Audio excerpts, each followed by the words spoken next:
Thank you for standing by. This is the conference operator. Welcome to the Lululemon Athletica Inc. Third Quarter 2020 conference call. As a reminder, all participants are in listen-only mode and the conference is being recorded.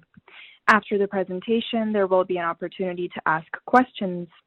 Analysts who wish to join the question queue may press star then 1 on their telephone keypad. Should you need assistance during the conference call, you may signal an operator by pressing star and 0. I would now like to turn the conference over to Howard Tubin, Vice President, Investor Relations for Lululemon Athletica. Please go ahead. Thank you and good afternoon. Welcome to Lululemon's third quarter earnings conference call. Joining me today to talk about our results are Calvin McDonald, CEO, Celeste Burgoyne, President of Americas and Global Guest Innovation, Megan Frank, CFO, and Alex Grieve, VP Controller. Before we get started, I'd like to take this opportunity to remind you that our remarks today will include forward-looking statements reflecting management's current forecast of certain aspects of Lululemon's future. These statements are based on current information which we have assessed, but which by its nature is dynamic and subject to rapid and even abrupt changes. Actual results may differ materially from those contained in or implied by these forward-looking statements due to risks and uncertainties associated with our business, including those we have disclosed in our most recent filings with the SEC, including our annual report on Form 10-K and our quarterly reports on Form 10-Q. Any forward-looking statements we make on this call are based on assumptions as of today, and we expressly disclaim any obligation or undertaking to update or revise any of these statements as a result of new information or future events. During this call, we will present both GAAP and non-GAAP financial measures. Reconciliation of GAAP to non-GAAP measures is included in our quarterly report on Form 10-Q and in today's earnings press release. In addition, the comparable sales and store productivity metrics given on today's call are on a constant dollar basis. The press release and accompanying quarterly report on Form 10-Q are available under the Investor section of our website, www.lululemon.com. Before we begin the call, I'd like to remind our investors to visit our investor site where you'll find a summary of our key financial and operating statistics for the third quarter, as well as our quarterly infographic. Today's call is scheduled for 1 hour, so please limit yourself to one question at a time to give others the opportunity to have their questions addressed. And now, I'd like to turn the call over to Calvin. Thank you, Howard. I am pleased to speak with you today about our performance in the third quarter, which exceeded our expectations. I'm incredibly proud of how our teams around the globe have continued to execute on the strategies that underpin our Power of Three growth plan as we navigate this unprecedented year. Joining me on the call today is Celeste Burgoyne, who was recently appointed to serve as our first president and will provide an update on our omni-guest experiences. In addition, Megan Frank, who was recently promoted to Chief Financial Officer, will speak to our third quarter financials and provide some color on our outlook for the fourth quarter. And Alex Grieve, our VP Controller, will be available for Q&A. On today's call, I will provide an overview of our third quarter results and share some highlights with you from our Thanksgiving week. Then I'll give an update on our international business and product innovations, including Mirror, before turning the call over to Celeste and Megan. Let me begin by providing an overview of our business performance in the third quarter. Total revenue increased 22% to $1.1 billion, driven by a combined comp increase of 18%. Revenue increased across our major regions with growth of 19% in North America and 45% in our international markets. In the store channel, productivity increased to 82% of last year's volume, better than our expectation of 75%. Our e-commerce business remained strong with comps of 93%. In addition, gross margin increased 100 basis points, and adjusted earnings per share increased 21% to $1.16 versus 96 cents last year, significantly ahead of our expectations. I'm also excited that in fiscal Q3, our share performance continued, with our strongest quarterly market share gain in recent history. We grew our retailer market share of the U.S. adult active apparel market by 1.4 points over last year, according to the NPD Group's consumer tracking service. In summary, these results demonstrate that our brand is becoming stronger, and I'd like to touch on the 6 key drivers of our performance this quarter. First, many of our loyal female guests are shopping our entire collection, extending beyond bottoms as we continue to innovate our offering across categories, including bras and on the move.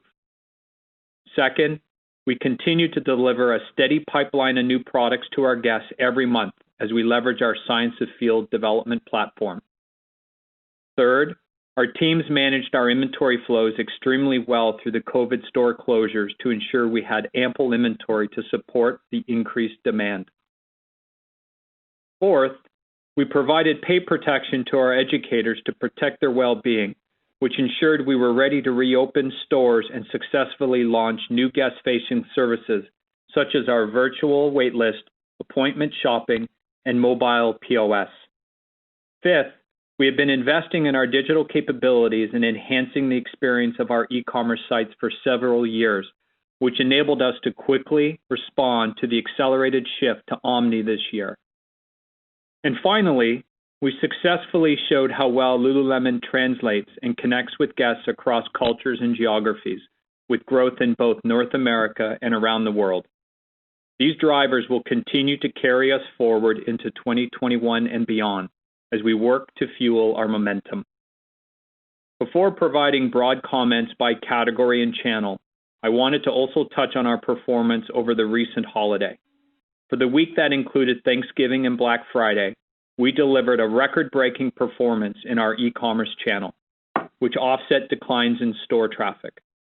Response to our full-price offering was extremely good, with many of our classic franchise items such as the Align Pant, the Define Jacket, and the ABC Jogger, as well as new franchises including Wonder Train and Invigorate, all performing well. And our markdown penetration was relatively in line with last year. There are several large volume weeks ahead for us in the fourth quarter, and we recognize that uncertainties remain due to COVID-19. As we have throughout the year, we continue to plan for multiple scenarios, yet the unknowns make forecasting the business more difficult. That being said, we are focused on the levers we control, such as pulling forward our holiday messaging and leveraging the key drivers I mentioned a few moments ago that led to our success in the third quarter. We are excited about how the holiday season has begun with continued demand for our product offerings, and we have confidence in our ability to execute during this period. Switching now to international, I'd like to start by mentioning that Andre Mastrini will join Lululemon in January to serve as our new EVP International. He will have responsibility for leading and driving growth in our international markets, including China and the broader APAC and EMEA regions. I speak for myself as well as our leaders in the regions when I say I'm thrilled to have Andre as part of the team. He's joining us at an exciting time in our international business, and we remain committed to quadrupling revenues from 2018 levels by 2023. Looking at our international business in the third quarter, I'm especially pleased that total revenue increased 45%. In APAC, business was strong across all major markets, and particularly in China, where total revenue increased by more than 100%. This was driven by the performance in both our store and e-commerce channels. Over the last 2 years, we have tripled the number of stores we operate in mainland China, and I'm thrilled with how our brand is resonating across both Tier 1 and Tier 2 cities. In Europe, guests continue to actively engage with us online as our store traffic remains below last year's level. E-commerce comps increased by nearly 160%, and for the second quarter in a row, these results more than offset declines in our store channel to drive positive revenue growth in the region. Shifting now to product innovation, we continue to leverage our Science of Feel platform to bring new technical merchandise to our guests. Since the early days of the pandemic, our guests have been demanding technical product that offers comfort and versatility as they spend more time working and sweating from home. Within women's, business was particularly strong as we saw a return to pre-COVID growth rates. In total, women's grew 22% with strength in both tops and bottoms. Within men's, total revenue grew 14%, which represents further improvement from the trends in Q1 and Q2. I'm excited that we're seeing strength in the bottoms category, with our male guests returning to our fixed waistband styles, including ABC and Commission, while our joggers also continue to perform well. And within accessories, we will continue to lean into our strong performance with opportunities to grow our equipment offerings with new products.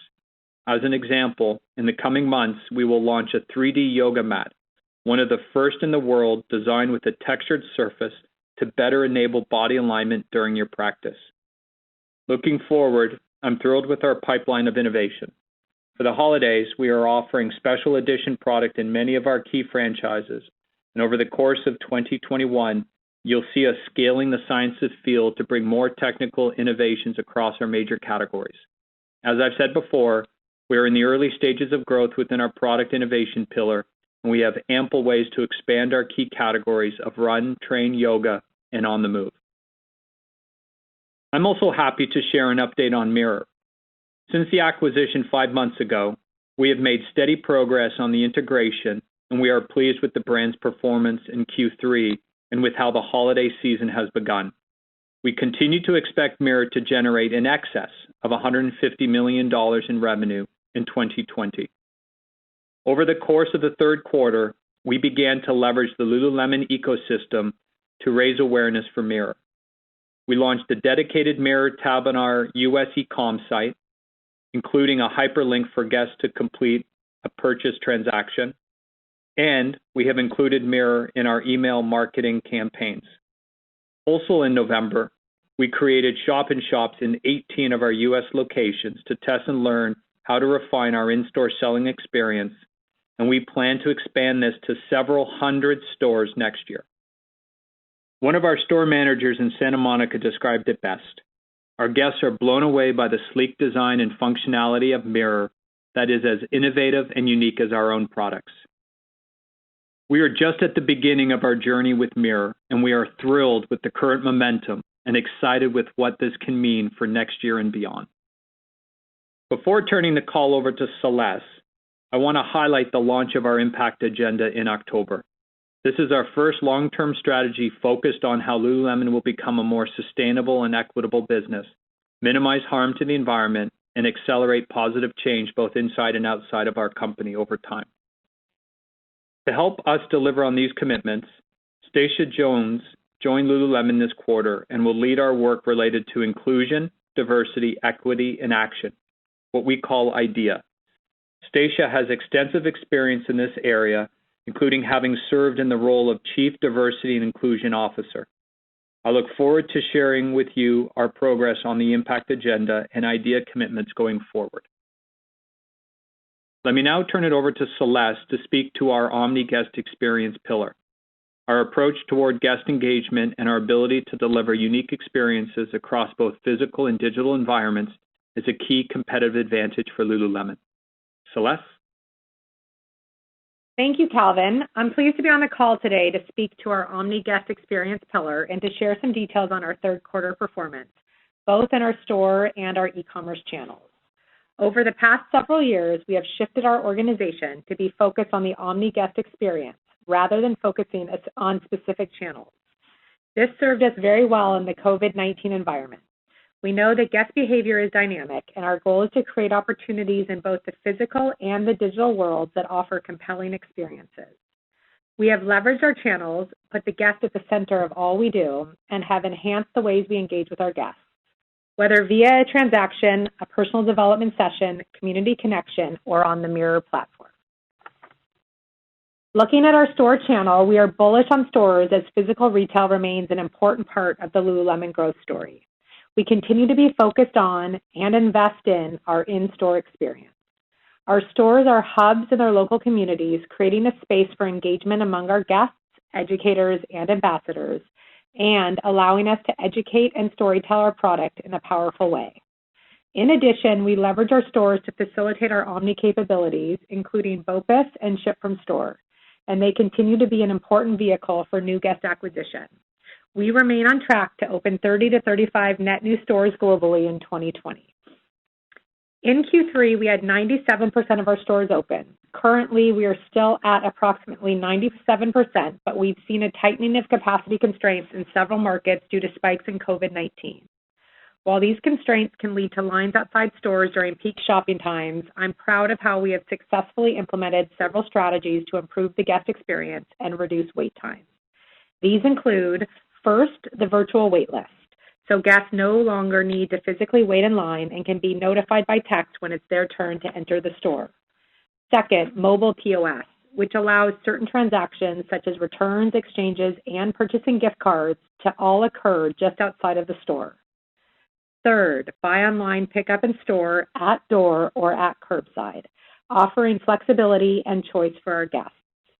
Fourth, appointment shopping. That can be scheduled both before, during, and after a store's normal operating hours. And fifth is our digital educator program, which is designed to assist guests who would rather continue engaging with us online.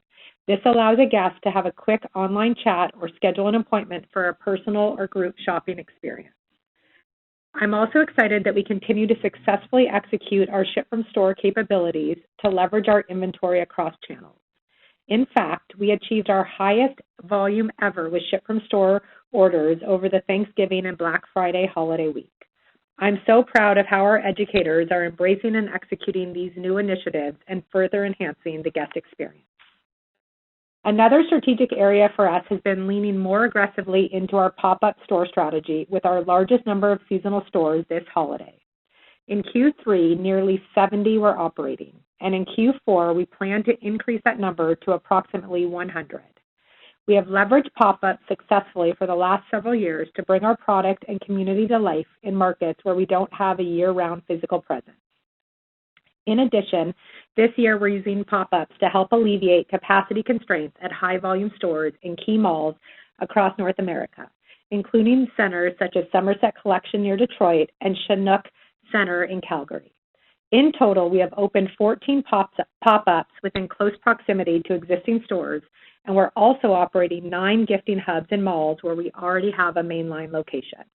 These temporary locations not only help support an improved guest experience, but they also attract new guests into the brand. Switching now to e-commerce.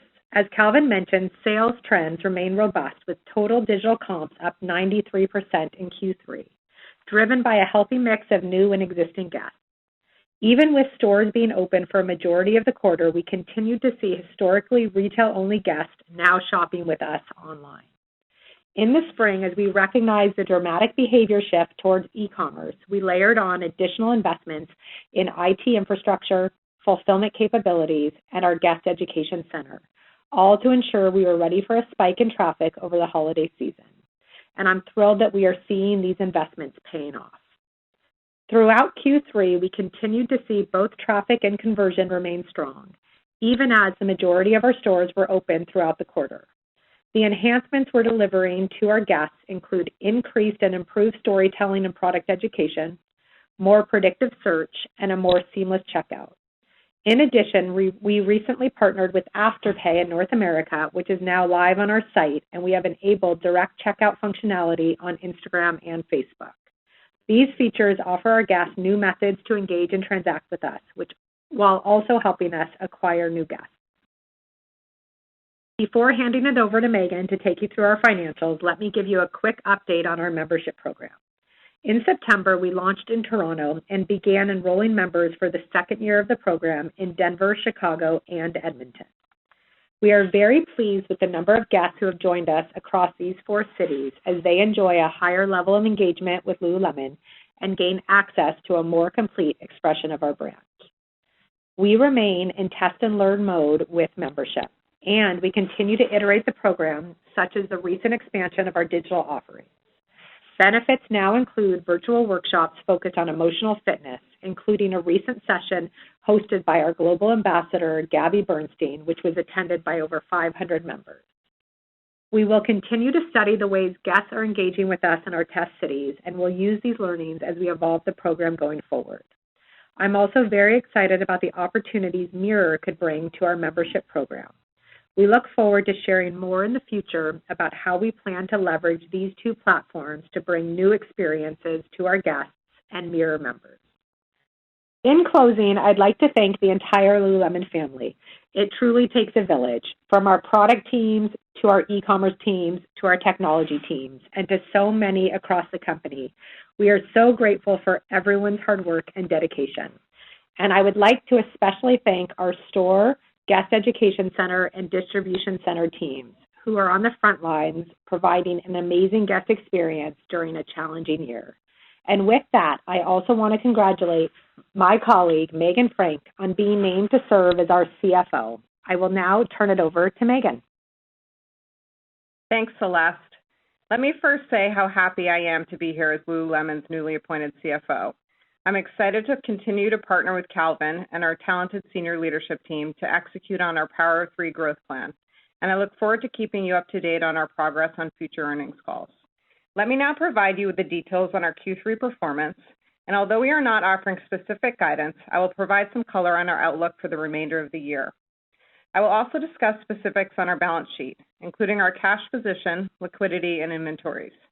Please note that the adjusted Q3 financial metrics I will share include the operating results of Mirror, but exclude $8.5 million of acquisition-related costs and their associated tax effect. You can refer to our earnings release and Form 10-Q for more information and reconciliations to our GAAP metrics. For Q3, total net revenue increased 22% to $1.1 billion, above our expectations for a mid to high single-digit increase. In our digital channel, we posted a 93% comp increase on top of a 30% increase last year. In our store channel, we had 97% of our stores open and saw productivity increase to 82% of last year's volume, better than our expectation of 75%. Square footage increased 13% versus last year, driven by the addition of 36 net new stores since Q3 of 2019. During the quarter, we opened 9 net new stores and completed 5 plan optimizations. In terms of our digital channel, Ecom contributed $478 million of top line, or 43% of total revenue. We continue to see notable strength in traffic and conversion. Traffic was driven by channel shift, coupled with investments in digital marketing, and conversion continues to benefit from guest response to our product and the investments we have made in our global digital platforms to improve guest experience.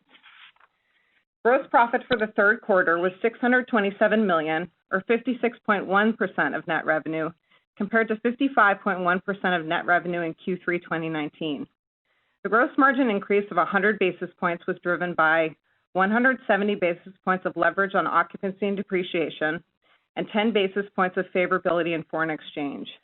This was partially offset by 80 basis points of deleverage in product margin, primarily due to higher air freight costs related to COVID-19 and higher markdowns. Moving to SG&A. Our approach in the current environment has been to protect against downside while also ensuring we continue to invest in our long-term growth opportunities. SG&A expenses were $412 million, or 36.8% of net revenue, compared to 35.9% of net revenue in Q3 2019. The deleverage in the quarter resulted predominantly from marketing investment associated with Mirror, partially offset by leverage on higher than expected sales. Adjusted operating income for the quarter was $213 million, or 19.1% of net revenue, compared to 19.2% of net revenue in Q3 2019. Adjusted tax expense for the quarter was $62 million, or 28.9% of pre-tax earnings, compared to an effective tax rate of 29.1% a year ago. Adjusted net income for the quarter was $151 million, or $1.16 per diluted share, compared to earnings per diluted share of 96 cents in Q3 of 2019. Capital expenditures were $66 million for the quarter, compared to $78 million in the third quarter last year. Q3 spend relates primarily to digital channel and analytics capabilities, supply chain investment, technology spend to support our business growth, and store capital for new locations, relocations, and renovations. Turning to our balance sheet highlights. We ended the quarter with nearly $1.2 billion of total liquidity. We had $482 million of cash and cash equivalents and $700 million of available capacity under our committed revolving credit facilities. However, subsequent to quarter end, and based on the strength of our financial position and our outlook for future cash flows, we've given notice to cancel the $300 million short-term credit facility we put in place at the time of the Mirror acquisition. We continue to maintain our 5-year revolving credit facility of $400 million, which matures in 2023. Inventory grew 23% versus last year and was $771 million at the end of Q3. We continue to expect levels at the end of Q4 to increase in the 20 to 30% range. As we announced today, our board of directors has authorized an increase on our share repurchase program from $264 million to $500 million. We've repurchased nearly $1.4 billion of our stock over the last 6 years, and we continue to believe share repurchases are an effective method of returning cash to shareholders. Let me now shift to current trends and share with you some color on how we are looking at the fourth quarter. Due to the dynamic nature of the macro environment, we are not yet returning to our historical cadence of providing specific guidance for the current quarter and fiscal year. We remain focused on leveraging our omni model and digital strength as we navigate the uncertainties stemming from COVID-19. While the majority of our stores remain open, we have continued to see guests shift between channels, which has driven outsized growth on our e-commerce sites. As we've mentioned, we pulled forward investments in our digital channel to ensure our guests continue to receive an elevated experience when shopping our sites and to maximize holiday business. In terms of stores, we currently have approximately 97% of our stores open across the globe, in line with Q3. However, as we're seeing a resurgence of COVID-19 in several markets, we've experienced a higher number of government-mandated capacity restrictions in November and December relative to Q3. Given our historically high levels of productivity, particularly during the holiday season, these constraints clearly limit the number of guests who can enter our stores at any given time. Therefore, when looking at Q4, overall, we are expecting productivity to be approximately 70% of last year's levels, with trends in line with Q3 during non-peak weeks.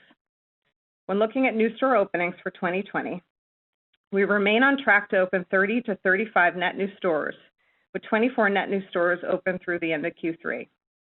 These openings will contribute to a low double-digit increase in square footage for the year. In addition, we continue to execute on our seasonal store strategy, with nearly 70 seasonal stores operating in Q3 and plans to operate approximately 100 in Q4. Looking at Q4 specifically, we expect total sales to increase in the mid to high teens. This is above our prior expectation of a high single to low double-digit increase and assumes e-commerce growth remains strong, but likely moderates modestly from levels we saw in Q3. This also assumes the majority of our stores remain open throughout the fourth quarter. When looking at Mirror, we continue to expect revenue for the full year 2020 to be in excess of $150 million, with strong results during Thanksgiving week. We're excited with the momentum we're seeing in this business, particularly the growing community of people sweating with Mirror, which contributes to increased brand awareness and strong long-term financial returns. In terms of gross margin, we continue to believe it will be flat to up modestly versus last year in Q4. When looking at SG&A, we continue to expect deleverage in Q4 as store traffic remains below last year's levels, and we continue to invest in marketing for Mirror to take advantage of current trends towards sweating from home to drive the long-term value of this business. Given the seasonality of this investment, we expect the deleverage in Q4 to exceed what we experienced in Q3. With regard to Q4 earnings per share, compared to a year ago, the growth rate in adjusted EPS is now expected to increase in the mid-single-digit range, up from our prior expectation for a modest decline. This includes operating results from Mirror, but excludes acquisition and integration-related costs. In terms of capital spending, we now expect CapEx for 2020 to come in somewhat below last year's level. Before handing it back to Calvin, I'd like to reiterate that we believe we are well positioned from an omni perspective for the high volume weeks that remain ahead of us this holiday season. We're excited with the performance we saw over Thanksgiving week, but acknowledge the environment remains uncertain, particularly given COVID-19 related capacity constraints. We have planned for multiple scenarios and will continue to be agile as we serve our guests where and when they want to shop. I'd also like to thank our teams for their dedication and hard work and for enabling these results we reported today. And now back to Calvin for some closing remarks. Thanks, Megan. Before we take your questions, I also wanted to mention that this quarter we were pleased to welcome Courtney Gibson to our board of directors. Courtney is president of Loop Capital Markets, one of the largest privately held investment banking, brokerage, and advisory firms headquartered in the United States. She brings a wealth of consumer and market insights to Lululemon, and I look forward to her counsel. let me close by reiterating that we are positioned well for the big volume days during the holiday season. Since the early days of COVID-19, our management team has been preparing for multiple possible scenarios, and we are ready to serve our guests where and when they want to connect with us. In our store channel, we will leverage our seasonal stores, virtual wait lists, mobile point of sale, and appointment shopping to ease capacity constraints and continue to protect the safety of our store teams. And in e-commerce, our investments are paying off as our sites have demonstrated the ability to more than handle the anticipated spike in volume. In closing, I want to once again thank our teams around the world for continuing to be there for our guests and for one another. Their resilience, tenacity, and creativity throughout 2020 have been a continued source of inspiration for me and our entire leadership team. This sets us up well for the coming months and quarters ahead. And with that, we'll be happy to take your questions. Operator? Thank you. We will now begin the question and answer session. Analysts who wish to join the question queue may press star then one on their telephone keypad. You will hear a tone acknowledging your request. If you are using a speakerphone, please pick up your handset before pressing any keys. To withdraw your question, please press star then two. We will pause for a moment as callers join the queue. The first question comes from Mark Altschwager with Baird. Please go ahead. Good afternoon. Thanks for taking my question, and congrats on the strong results here. Really nice to see the digital momentum. Was hoping you could talk about just e-commerce capacity in Q4 and really your ability to sustain the type of growth rates you've been seeing given the much higher sales base in the fourth quarter. And then separately, just wanted to touch on men's. I think the growth rate there has lagged, the overall company year to date. Was hoping you could dig into the drivers there a bit more. Is it a function of just the work from home and lower demand for some of the core products like ABC, or just any other high-level learnings there, and how you see the men's business potentially re-accelerating from here? Thank you. Great. Thanks, Mark. It's Megan. I'll take the e-com capacity and then hand it over to Calvin for men's. So as we mentioned, we have been planning for multiple scenarios for Q4, and we feel well positioned to capture e-com opportunity depending on where the guest wants to shop with us. And we do see it moderating slightly from what we experienced in Q3, just in line with our overall guidance of mid to high teens growth relative to our 22% increase in Q3. Great. And on men's, Mark, we're really happy with the progression we've seen through Q1, Q2, through to Q3. Moving from Q2 to Q3, the men's business accelerated almost at the same rate as women's. So although it's slightly behind our women's growth, it is in fact accelerated faster from the Q1 impact from COVID. And it's predominantly driven by, he just wasn't shopping to the same degree out of the gate as she was, and that's in the market. We continue to put on share with our men's business. We've seen him respond well to strengthen our shorts, our sweats, and our hoodies. And we have seen in Q3 our fixed waistband pant business getting much stronger. So I'm very pleased with the acceleration of the men's business, his response to the product, and see no concern. And we remain committed to our power of three, doubling our men's business by 23. That's great. Thank you. And maybe, Calvin, just a quick bigger picture one, just thinking ahead to next year. Vaccine is on the way, but probably sometime before we return to normal buying patterns. Could you just speak to how you're planning the business in terms of inventory flows, maybe pace of product introductions, anything on the marketing front, just as we head into spring of 2021? Thank you. Yeah. In terms of as we look through multiple scenarios into next year, we talked earlier about our inventory position coming out of Q1 and where we are coming out of Q3. And we continue to feel very good about our position, up 23%, down from 41 in Q1. We have the product to satisfy the demand, and our product's predominantly core, less seasonal. So we're well positioned, and we've continued to lean in to make sure that we have the product to satisfy the demand. Our newness and innovation pipelines remain healthy, very strong, and we haven't pulled back on any of those. And that will continue to hit and flow. So we feel very good, and we're excited about the opportunity with new guests entering this category. The new guests that we've acquired through 2020 continue to build upon that and look for ways to amplify the brand. So again, not knowing the next few months, we feel very good about our position, the flow of product, our guest engagement, our ability to continue to fuel the business and growth forward. That's great. Best of luck, and congrats, Megan, on the new role. Thank you. The next question comes from Erinn Murphy with Piper Sandler. Please go ahead. Great. Thanks. Good afternoon. I guess first, just a clarification for Megan on the productivity in the fourth quarter stepping down to 70% in store. What is all being taken account to here? Is it just what you're seeing currently or just your anticipation of further capacity constraints to come? And then, Calvin, as we just think about the product roadmap into next year, any update on footwear and any other kind of key product innovation things we should be mindful of? Thank you. Thanks, Erin. I'll start on productivity. So we did see average productivity in our stores in Q3 at 82%, which was higher than our expectation of 75%.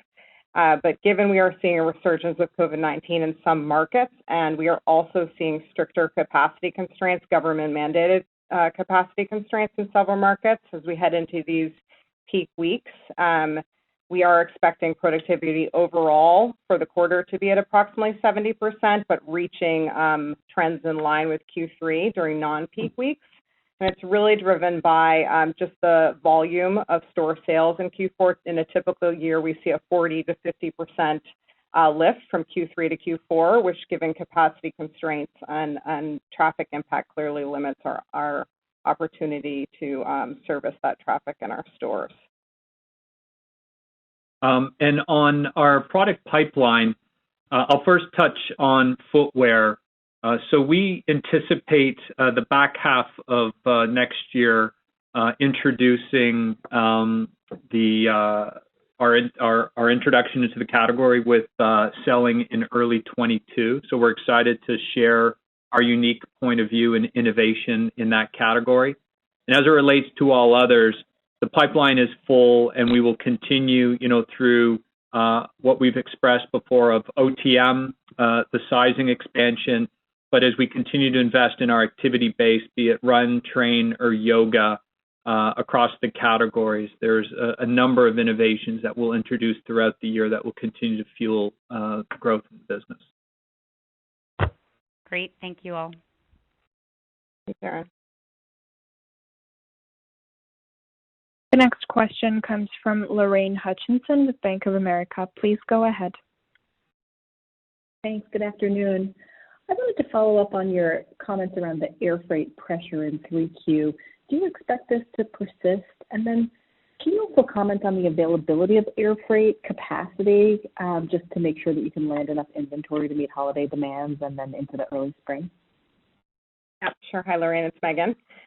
So we have seen higher air costs, market rates, but generally sufficient availability. We do expect that we'll continue to have some air freight rate pressure in Q4, and that is reflected in the guidance that we provided of a modest increase in Q4.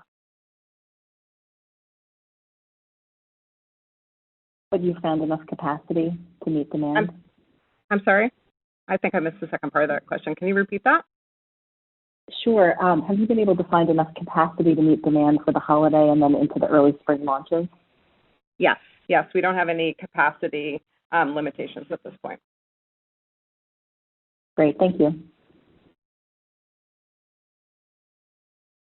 The next question comes from Matt McClintock with Raymond James. Please go ahead. Hi, everyone, and congrats both Celeste and Megan and even Courtney. I guess there is some good news in 2020. The question I have, actually, Calvin, and it's a little bit different angle than what Mark went with, but your women's business still seems to be growing pretty exceptionally. And there's a lot of people out there that think that you're ultimately going to need men's to grow fast at some point, but your women's business has proven that it can consistently grow faster than anyone's ever thought for years. So you actually put up a nice slide back at that investor day a couple of years ago, and talking about TAM, total addressable market. So how have your thoughts on the total addressable market changed or evolved now that we're in a COVID world or a post-COVID world? That's my first question. Thanks. Great. Thanks, Matt. I mean, it's definitely with the inflections that we've seen this year through COVID, with guests living a more active, healthy life and looking for more versatility in their apparel clothing. I think that all bodes well for the addressable market that we shared at the time. And what we shared at the time was, we are early innings of our share of that addressable market. So I do think there are two forces. We will continue to gain share within the addressable market as we did in this quarter, and we shared achieving among our largest gains in our recent history. So that says even with guests coming in and looking for versatility, we are winning at a greater rate than others. And I do believe that addressable market will only get larger. So I think both will continue to add fuel for our business. And we're happy with our men's business and the acceleration and the growth moving forward. We know that's a big opportunity for us as a percent of share of sales as well as just awareness. And as you've indicated, our women's business is far from at its potential. And what we saw this quarter was new guests coming in and our existing guests broadening out from some of the core categories as we've introduced newness, as we also innovate behind those. We introduced the Cloud Bra. Bras has been a big opportunity for us that we see with our female guests, and they responded incredibly well. It responded and the total category lifted, and we saw a really strong share growth. So I'm excited about the continual growth in women's, both through new guests as well as migrating them into new categories, fueled by our innovation, fueled by versatility apparel, the growth of TAM, and our market share potential. Thanks for that, Calvin. And just as a follow-up question, on Mirror specifically, you meaningfully increased your guidance for Mirror last quarter, I think 50%, $100 million to $150 million plus this year. And yet you kept the earnings the same, the accretion, dilution the same in terms of guidance. And you said that was going to go into marketing. So I'm just actually curious, can you give us an update in terms of the returns that you're seeing on the marketing dollars that you're actually putting to work at Mirror? Thanks. No, absolutely. We're really pleased with the holiday that Mirror's having. We guided and raised it in the last earnings call, and we've reinforced the in excess to that number. We're off to a very good holiday with Mirror through November. There's lots of content and experiential innovation that's rolling out that we're announcing, for example, sweat dates, which is very unique and differentiated on the platform. We've only started rolling it out within the Lululemon network. We have 18 stores today that we're learning and is becoming a great beacon and brand building opportunity, and rolling it into other Lululemon channels, with plans next year of going to hundreds of stores, continuing to build upon the platform. And there are some big weeks ahead. So I like our position. I like where we are in the quarter. And there's very solid momentum behind it. And we bet with the team on inventory numbers that allow us to have units. So we're in a good stock position with 2-week SLAs. So I'm encouraged, and there are some big weeks ahead with some uncertainty. But all indication is very positive with guest response and the momentum that's fueling and building behind Mirror. Thanks for that a lot. I actually look forward to wearing my Lululemon shoes that Aaron Murphy talked about with my Mirror. Thanks. Great. The next question comes from Paul Lejuez with Citi. Please go ahead. Thanks, guys. Curious, you mentioned stores operating at around down 18%. I just want to make sure I understand if that number is being hurt more by weaker traffic or not being able to handle the traffic that is showing up, just given the smaller store size. And I think, maybe related to that, you've got these pop-up stores. I just want to make sure I understand the accounting of those sales. Is that getting included in comps if they are near to an existing store, and just how does that tie in to the spread that we see between comps and total sales as we look to 4Q? Thanks. Great. Thanks, Paul. So I would say in terms of store traffic, there are lower industry trends, and I think generally speaking, more traffic is shifting to e-com. I think that said, we do have capacity constraints, and that's impacting also our ability to put traffic through our stores. As you mentioned, we are opening approximately 100 seasonal locations that will have an operation through Q4. Those do not show up in our comp sales. They will show up on our other channel. And as you mentioned, some of those are within markets and centers where we have existing locations so that we can capitalize on that traffic flow through Q4.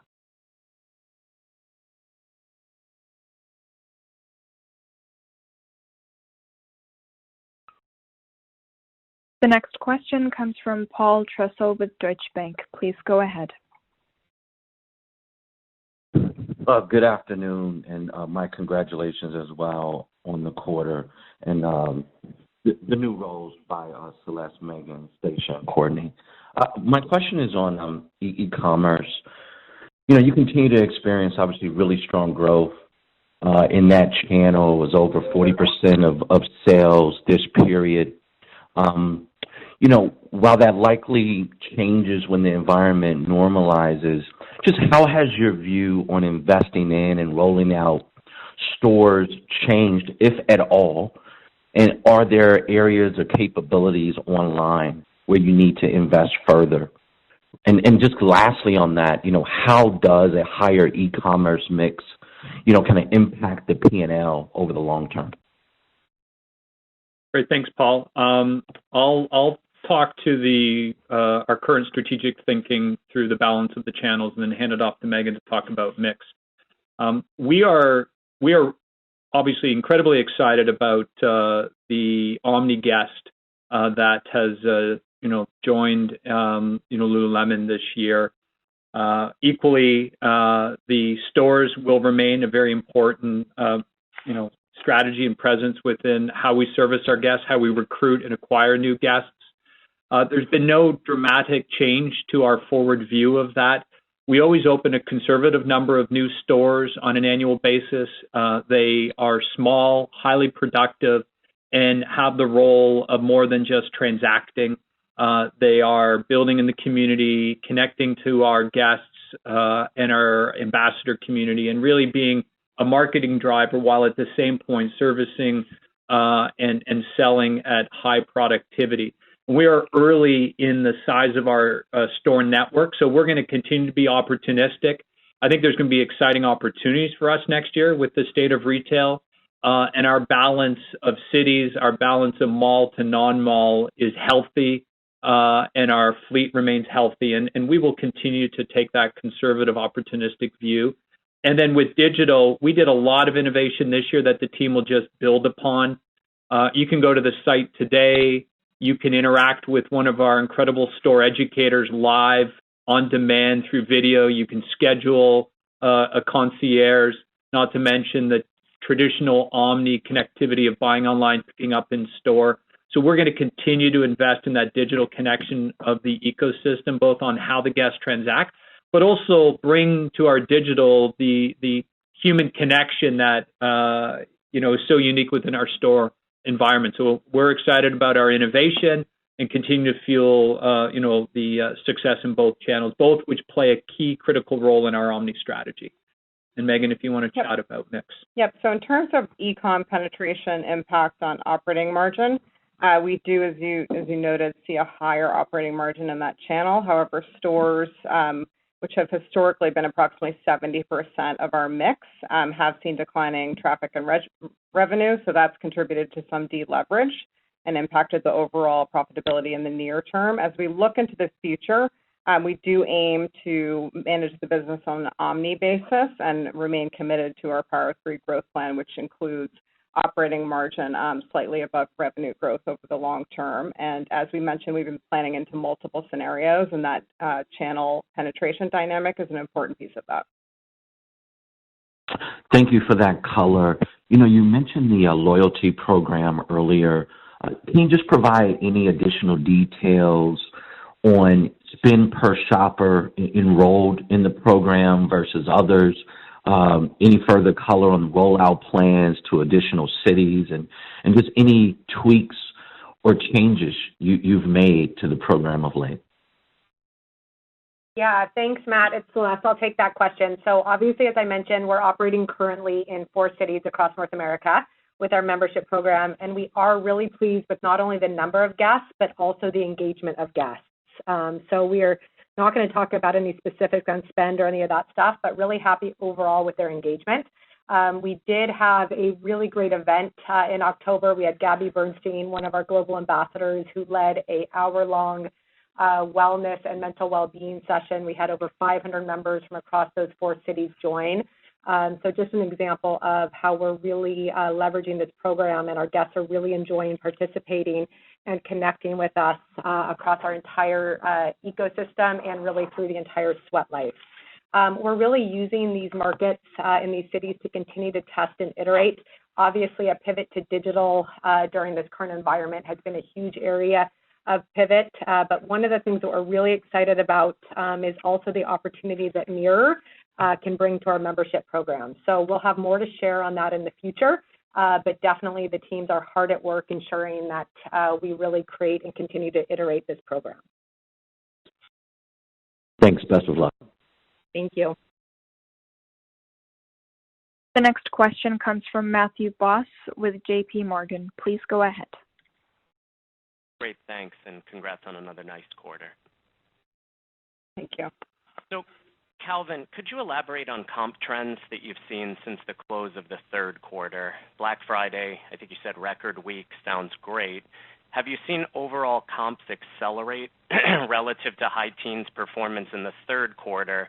And has store performance to date exceeded the embedded 70% full quarter forecast? Hi, Matt. It's Megan. I'll take that. So we were pleased with the performance we saw during Thanksgiving week, and we did intentionally pull forward some seasonal activity, just given the capacity constraints as we move further into the quarter. And we remain, comfortable with the level of guidance we gave for Q4. That said, there is some uncertainty ahead of us, both with the virus and impact on store closures, as well as store trends and guest behavior. So that's why our outlook for the balance of the quarter is a little lower than what we've seen to date. Okay, great. And then just maybe for SG&A, on the accelerated e-commerce investments that I believe are tied to the higher digital penetration that you're seeing, is this spending is this basically incremental dollars relative to the 5-year plan laid out at your Analyst Day? Or should we think about this as more of a pull forward of some of the multi-year expenses and investments that were already pre-planned within that 5-year plan? I would think about it as more of a pull forward. And as I mentioned, we look to manage the business from an omni perspective. And as e-com has accelerated, we've also somewhat pulled back on store openings. And so we'll look to balance our portfolio over the longer term as well. Okay, that's great color. Best of luck. The next question comes from Michael Binetti with Credit Suisse. Please go ahead. Hey guys, let me add my congrats on a nice quarter. Maybe I'll just dovetail off Matt's question. Could you talk about how the SG&A in the fourth quarter, what the bookends at the different range of the scenarios you planned were? What are some of the big swing factors between the high end and the low end of the scenarios you're thinking about in the quarter? And then I guess looking out to next year, Calvin, how would you stratify, I guess with what you've learned this year and how your customers changed, how would you stratify what you think are the incremental growth drivers to lean into? And I guess, referencing Matt's question, as you think about investing coming off this, given that the growth next year pivots back to stores, that's where you have the majority of your fixed cost and leverage. Is there a scenario where the SG&A could grow faster than revenues next year to get back on track to that 5-year plan?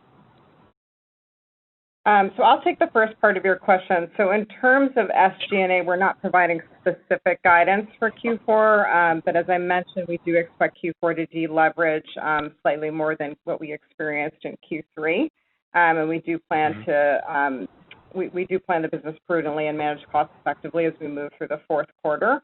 That really is driven by two pieces, that deleverage. So the first would be due to this pressure on store traffic remaining below last year's levels and the impact that has on the P&L. And the second piece would be our investment in Mirror. So as we mentioned, we see Mirror as being modestly dilutive to earnings in 2020. The majority of that dilution will impact Q3 and Q4, given the seasonality of the business and the investment that we've been discussing in terms of marketing to capture new guests, with the benefit really coming over the long term in that business. And I'll just add, in terms of the multiple scenarios we've looked at, there are a number of growth drivers that we anticipate will continue and accelerate from 20 into 21. As I mentioned, we're excited about the growth in women's, the growth coming from not just a strong bottoms business, but an acceleration in the additional adjacent categories. And those categories are ones in which the team has been working on newness and innovation for the past few years, in bras, in tops, for example, in OTM. And next year, the innovation and the addition into those categories continues as we also continue to launch newness into our bottoms business. So I see a continual growth in the women's business. Men's is showing the pace in which it's reaccelerating, and I anticipate next year that it will be back at its momentum coming into 20 as we resume to some degree of normalcy.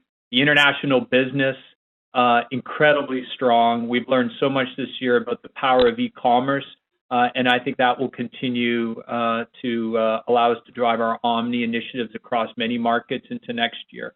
And I'll just end with guest. We've acquired a number of exciting guests through COVID this year. One that came to us through e-commerce and haven't shopped our physical store because of a variety of constraints, and the ability to migrate them into the store and have them become an omni guest.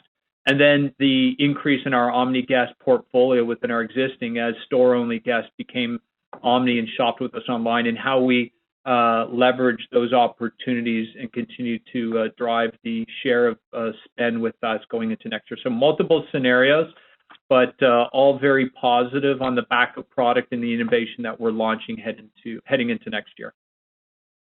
Thanks for all the detail, guys. Thank you. Operator, we'll take one more question. Certainly. The next question comes from Adrienne Yih with Barclays. Please go ahead. Great. Thank you very much. And congratulations on the performance and everybody on their promotions. Well earned. Calvin, I guess my first question for you is, traditionally showrooms and brand strength itself has been the driving force of advertising. Wondering, as you become a global brand with a huge global footprint, what's your philosophy on investing more in demand creation? And then, Megan, for you, what have you learned about attachment rate of product purchases in combination with Mirror sales? And what portion of the Mirror customer file overlaps with that of Lulu? Thank you very much. Thanks, Adrienne. I believe we have an exciting opportunity with our brand to drive awareness, to therefore drive consideration and help fuel guest acquisition and add to the growth potential that Lululemon has. We talk a lot about the unaided awareness within men's and the opportunity to recruit more men to drive the awareness behind the brand and recruit. But that also exists for women, and it exists even in our more mature markets like the U.S. and Canada, not to mention international. So as you know, Nikki Neuberger joined us in the new role of Chief Brand Officer earlier this year. and she has already made an impact in assembling the talent of that team. And I'm excited how we're positioned heading into next year to drive into some of those initiatives and opportunities. We see a huge opportunity around earned media and doing more with that, as well as just the current initiatives we deploy to drive awareness and recruit. So you'll definitely see in 21 an increased effort and tactics of how we go within North America, but also internationally to tackle some of the opportunities we have with the brand and driving awareness and consideration. Very helpful. And in terms of mirror and overlap with Lululemon, I'd say we're still very early in our integration with 18 stores open and learning a lot there. But what we did see in diligence was approximately a 50% overlap. So we do believe that the brands are very compatible, and we're excited about what we can create in the future. Great. Thank you very much, and happy holidays. Thank you. Thank you. That's all the time we have for questions today. Thank you for joining the call, and have a nice day.